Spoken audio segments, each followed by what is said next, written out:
Hey, sorry for this being a very quick and dirty film, but I've got something special that's just arrived.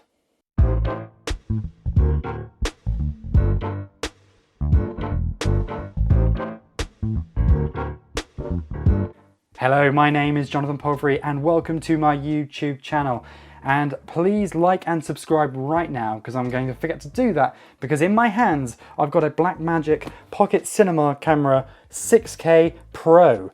It's arrived and I'm going to do a quick unboxing showing you what's inside the box, and I'm going to go out and film this weekend and try and get as much filmed as possible with it so I can share everything with you. I've actually got a big trip coming up soon which is perfect, so I can get this on the carnet list and take it with me abroad as well. So hopefully we'll learn a lot from that proper shoot that it will be worked on, and I'll do a much bigger and better review then. So please do like and subscribe for that because it's going to be a really detailed review about actually using it in the real world. It won't just be people unboxing the camera, which I know is exactly what I'm doing right now, and I apologize.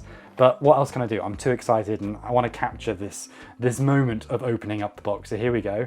Let's see what's inside. And I don't want to rip it open, so got to be a bit careful here. So you've got the welcome pack as always inside.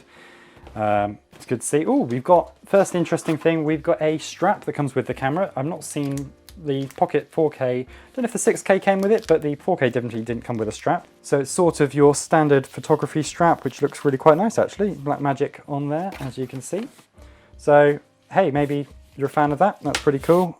Whether I'll use that, I'm not sure. It might be useful because it's such a small camera. It might give you that extra stability, or just having it over your shoulder. So that's quite a nice addition that certainly didn't expect. Got all the usual gumph here. Of course, another free copy of DaVinci Resolve, and it actually says 17 Studio in there, so it is the absolute latest version. That's pretty cool. I mean, I've got enough copies of it already because I've got 2 cameras, but nothing wrong with having an extra copy.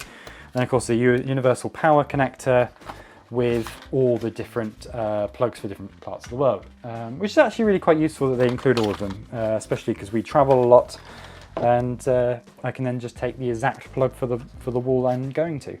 So included is one of the NP F550 batteries or 570 batteries. I don't know why they put a slash on there, so it's obviously both. This is the 25 watt battery, so it's a bit bigger, and I've been trying to look for other battery options in anticipation for this camera, and it does seem like this is really the best option. The Blackmagic ones are going to probably give you more battery life than anything else, so that's something to keep in mind, that maybe you want to go for some Blackmagic ones. I bought some cheaper other alternatives. I'll compare them and see if they work. If not, I'll probably end up buying some more of these coming up. So, moment of truth, the actual camera itself. So pull this up, and here we go. So there we go, the Blackmagic Pocket 6K Pro. Picking it up, it's a lot more weighty than the 4Ks, that's for sure. It feels, wow. Okay, first off, this feels much nicer than the 4Ks. It's much more solid. Same plastic design, but it just doesn't feel like it's got that hollowness that the 4K has. That's certainly my initial impression. The grip actually feels a bit bigger, and it's more rubberized. That's a big deal actually, because the 4Ks weren't rubberized. Once again, I don't know what the 6Ks were like, I've never used one, but that rubberization really actually helps with just holding the camera. And you've got a bit more rubber on the back as well, compared to that more of a plasticky rubber it had before, which didn't really do much. Otherwise, it's all looking quite the same. You've of course got your EVF mounting point there. My EVF hasn't arrived yet, so I've ordered from Pro AV. The battery and the camera grip has arrived, but not the EVF, which I have also ordered, and hopefully it will come in the next week, but we'll see. If not, that's fine, it's there, it's pretty cool. Otherwise, it's looking pretty solid all over, and I'll definitely do a proper review later on with it. And of course, the new exciting thing, oh, let's do the,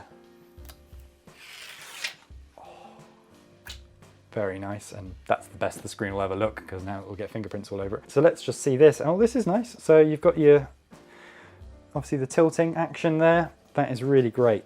I mean, that's what we were hoping for really, isn't it? At the end of the day, being able to tilt.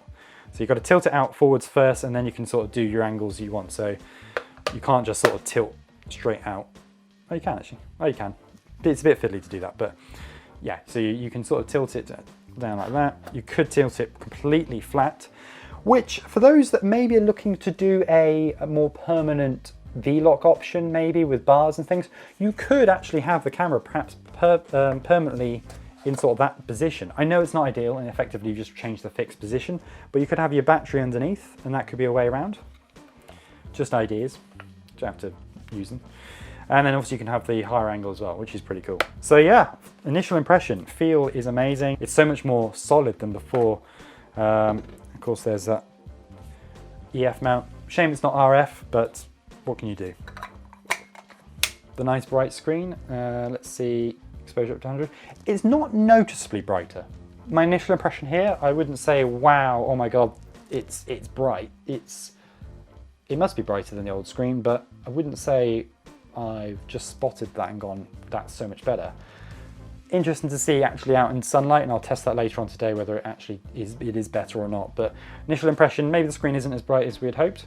What's also interesting, you've actually got an extra option for viewfinder on your monitoring list. You've got LCD, HDMI, and now viewfinder. So you can actually customize what you see on the viewfinder different from the LCD and the HDMI. That's brilliant, and that's why I love Blackmagic kit.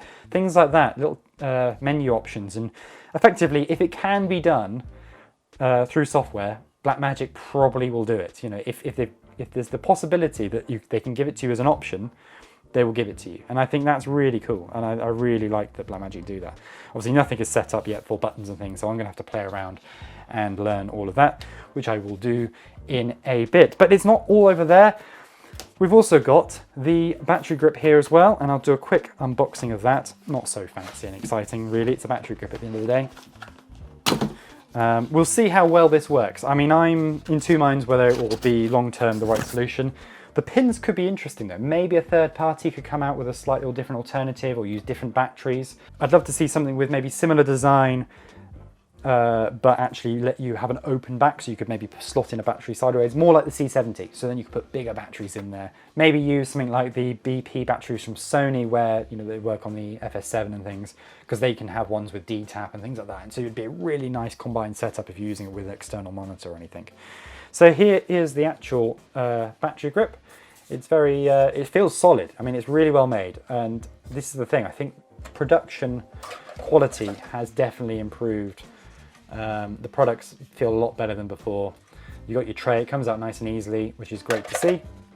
I will get on with attaching that to the camera and starting to do some tests. Oh, just a quick note, there is actually two pins and also the pins to stop it from sliding left and right, which is handy on the bottom there. So just because you put the battery grip on, you don't lose that double thread at the bottom, which is really handy, and that's nice to see.